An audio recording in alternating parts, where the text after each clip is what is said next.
Greetings, gamers. It is I, Gamer Monster, and today we're taking a look at Princess Connect Redive, a game that has entered into soft launch a few days ago. You may have already seen my quick reroll guide, but in this video, I want to go over the game itself to actually take a look at it and see. That way, you guys can see whether or not it's something you might be interested in. Now, being a soft launch, there are a couple of caveats. Be aware that the company has stated that there won't be any wipes once it officially launches in global. But we're not exactly sure how, like, the server issue will happen. In other words, when the global launch hits, we don't know whether or not they'll create a new server, and will the rest of us be stuck playing on this version that might be the SEA version? We're not exactly sure. Or if everything will be integrated or what. But you should still be safe to go ahead and play. Even if they create a new server for global, you can make your choice at that time whether or not to start over or just keep playing on the server you're already on. That's kind of what I'm kind of doing. So, in any case, let's actually get into this game itself. So what is Princess Connect? Well, Princess Connect Redive is a really old school game with a modern polish. And what I mean by that is the mechanics of the game really harken back to a lot of older games. But the production quality, the animations, the artwork, the UI, all that stuff has a very modern feel and polish to it. And this game is made by CyGames, the same company that brought us both Grand Blue Fantasy, which never actually got a global launch, but you could still play it, but regardless. And of course, Dragalia Lost, their collaboration with Nintendo, which is another game that also has high levels of polish. The translations are good, which is such a relief. It's so annoying when these companies just throw together these haphazard translations and you can barely understand what's going on. And like their other games, one thing to be aware of with this game is this game has lots, and I mean lots of story. If you like story, you'll like all the story options they give you in this one.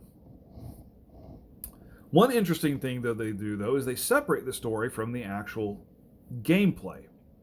Basically, as you're going through your quest, specifically the main quests here, in normal mode, as you kind of go along and everything, you'll just unlock stories. And you just can then go to your stories, which obviously I haven't read a whole lot of them yet. Select which one you want to read, and away you go. They do reward you with nice jewels there every time you do read a story. So you're going to want to, even if you don't care about the story itself, you're still going to want to come in here, click through everything, skip it, and all that kind of stuff, so that way you can at least get your jewels. But speaking of questing, going through the main quest, let's go ahead and show you a bit of combat. See, I'm over here.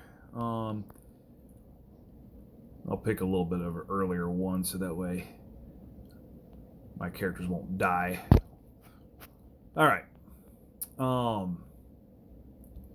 We'll just go ahead and jump in.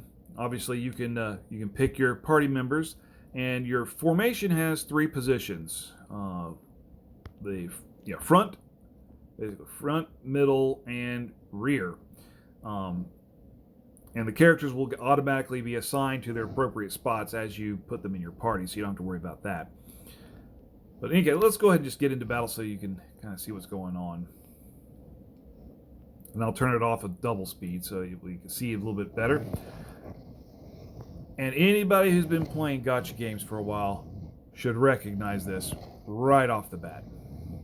You have your party, there's the enemies, your party members just kind of automatically auto attack. The green bar is their health, the blue bar is their TP bar, technique points I assume. And that's basically the equivalent of your mana bar, is what you use to use your Union Burst ability, or Ultimate, as it's more commonly known. And you saw several of these Union Bursts, like this one right here. You can see that it has really great animation for all of them. But they're nice and short too, so that once you have it on ×2 speed, they go by pretty quickly, so I don't even bother turning them off. I just let them run. Well, that's really about it. That's about all combat is. Very hands-off. Your characters just kind of do their thing. When their Union Burst bar fills up, they do their ultimates, and you either win or lose. Very, very old school. Now, obviously, you can turn auto off, and you can use your Union Burst manually if you want. And in particularly hard content, you might need to do that so that way you can more properly time your heals and things like that. But for the most part, you're just kind of let it run on auto. I'm going to go ahead and speed things up, by the way. And just kind of let things go and your characters, let them do their thing. Should be done with this fight pretty soon here.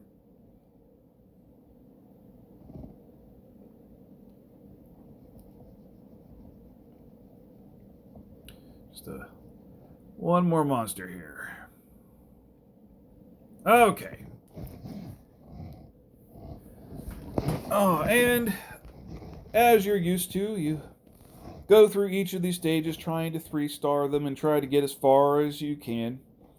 And as you go through these the stages, more modes will unlock.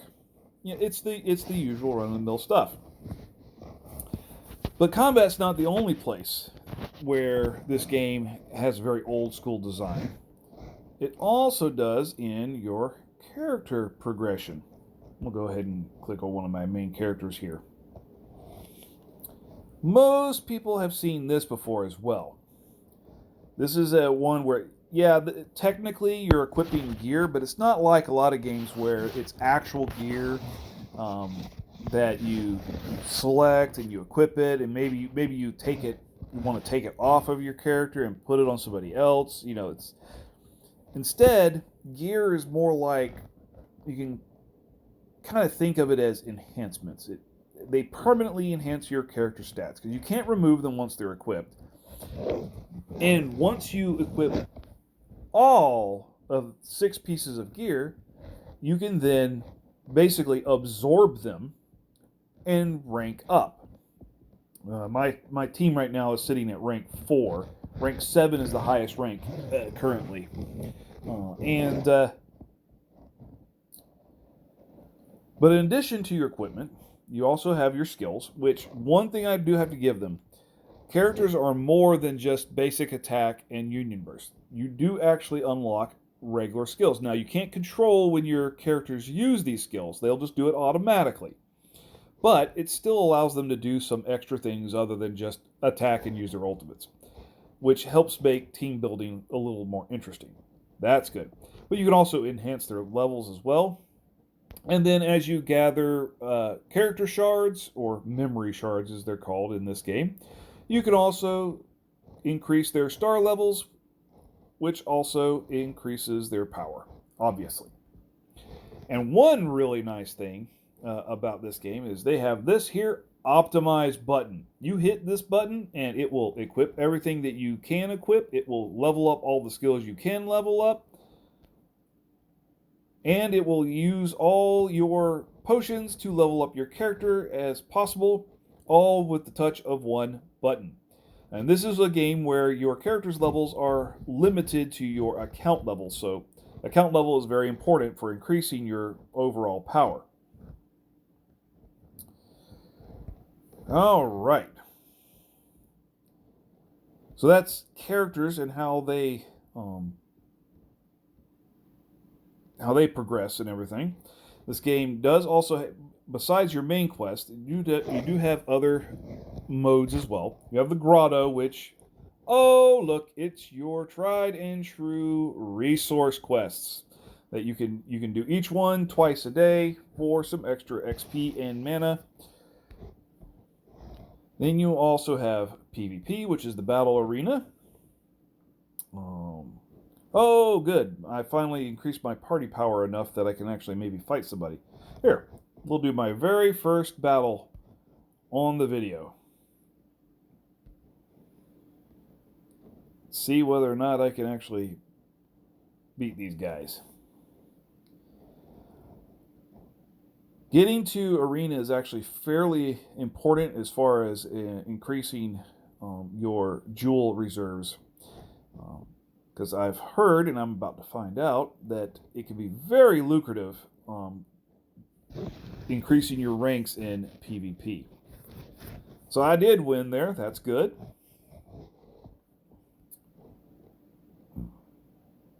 And yeah, went up and oh, yep, I just got 210 jewels. Cool. And as you continue to rise the ranks, you'll get even more. You know, it's your typical PvP scenario. There is also the Princess Arena, which I obviously have not unlocked, so I have really no idea what that is. Clan Battle and Sanctum Survey are not even in the game yet. So Clan Battle should be fairly obvious, but Sanctum Survey, I have no idea what that is. And then finally you have the Dungeon. Dungeon is kind of like it's your tower mode, basically. Or your labyrinth mode. Well, I can't really say it's a labyrinth mode because you don't get any buffs as you're going up. However, your character's hit points and deaths carry over from floor to floor. I'm actually going to return because I had a death earlier when I first attempted it. And you have the different difficulties as well. Dungeon earns you special coins to spend to get goodies. You know, like you do. Game also has a guild house. Now, this is not a guild as in normal guilds. This is your in-game guild. This is your waifu house. This is where you can place certain things here and get resources over time. Like this thing here where I'm collecting 4,500 mana. And the desk here where I'll get myself a skip ticket. You know, over time, your guild house will generate resources. You can decorate it. Your characters wander around here and everything. You can visit other players' guild houses, send them likes. You know, that kind of stuff. You've seen this system before.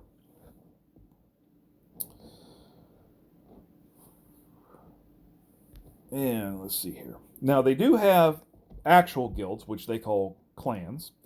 Which, by the way, if you're looking for one, join the Monster Mob. Yeah, because I'm the only one here right now. But that's okay. I'm sure we'll get some new members eventually. Right now, because Clan Wars is not implemented, the only thing you can really do in your clan is talk to each other, you know, maybe join each other for quests. Wait a minute, do they have multiplayer? No, support. That's right. You can use your clanmates as support characters, and you can gift each other equipment to help each other out in raising your units. And of course, like most games, you have your missions. You have daily missions, and then you have your normal missions, which are achievements as you go. And that's pretty much it. game, it looks like, in my opinion, game has a lot of potential, but it's pretty basic right now. But the act of, you know, leveling up and ranking up all your characters and basically pushing through the story, because I can tell you, I'm only in chapter 4 and I'm already starting to hit walls where I'm having to go back and farm up gear for my characters and all that kind of good stuff. Which that's nice. I like games that where the story mode isn't just basically pushover the whole time. I like it where you have to actually actually invest in your characters to be able to get through.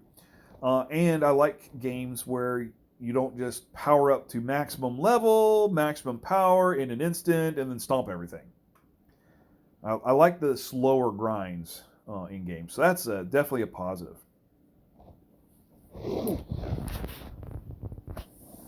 But as the game grows, we'll start having events, more characters, more modes, especially if that, what was it called again? Oh yeah, Sanctum Survey, if that ends up being pretty decent of a mode. And of course the tower and any other new modes they may want to add. As long as they don't stay at this kind of basic level, and as long as they push the envelope, I see a lot of good times with this one. But we'll have to see. We will have to see.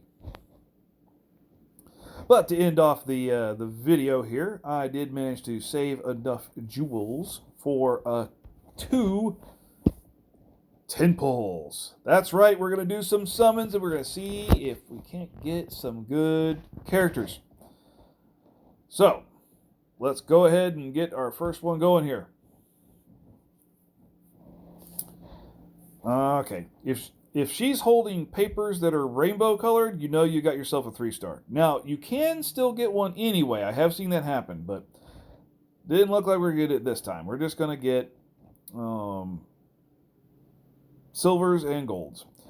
All right, so if you've already got a character, you in turn get divine amulets. You get 1 for a 1-star character, 10 for a 2-star character, and 50 for a 3-star character.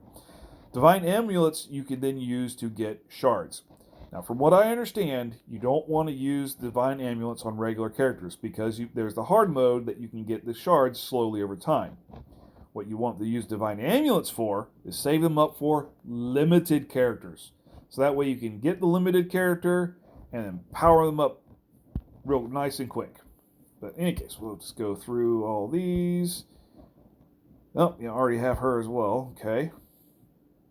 Oh, there's a new 1-star. Oh, nope, got her already. And okay. Oh, a new one. Cool. At least I got it. Oh my goodness. All my 2-stars were dupes. I got 2 new 1-stars and that was it. Alright, well, let's try again. See what we get here. And, it's killing me here. Come on, upgrade for a 3-star. Yes! Ha ha ha! Oh my goodness. And 5 2-stars. Now this is a good pull. Cool. All right. She's supposed to be really good once they release the ability to go up to 6 stars. All right. That's cool. Alrighty. New 2-star. Another new 2-star. Okay. I like it. I like it. Fill out my my roster. That's good.